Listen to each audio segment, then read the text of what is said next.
pretend opposition in American politics is a form of partnership. And I realize that the partnership of Bob Ferguson with Donald Trump, that the area that I live in, the Pacific Northwest, is a stronghold for the sort of um, citizen Van Cluck show that the Seattle Green Party promotes, where the children are blamed for Epstein Island.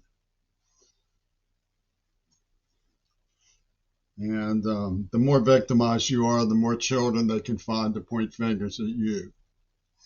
Because John Lennon was a big salesman for Epstein Island, the children wanted to be there, and so on and so forth. So you find Celine Dion on the list of celebrities. Celine Dion's guitarist saying virginity proves rape, and so on. And all of the other nightmare stuff that goes with writing the alibi for Mount Desert Island, around the idea that a battered 13-year-old at the mercy of this den of Satanists was top secretly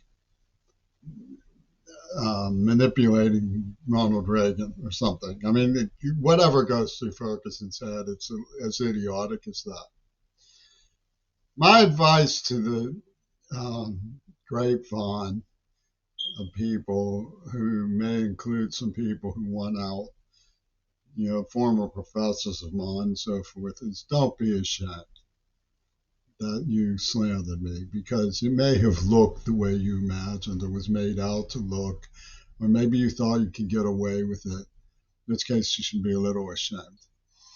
But it may have looked, if you didn't know what was going on, it may have looked the way Saul Brecker wanted it to look, the way Peter Shell wanted it to look, the way Raleigh Wesson wanted it to look. That a deaf man with a neurotrauma who was a passenger in a reckless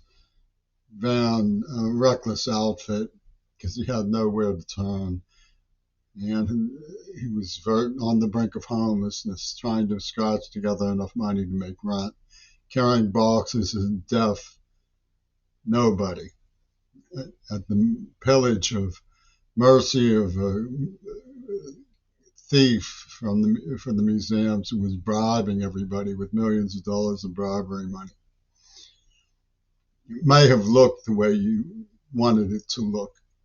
You may have cut and paste your so-called reality show to suit the tempers of Vince Irini and his waitress friends.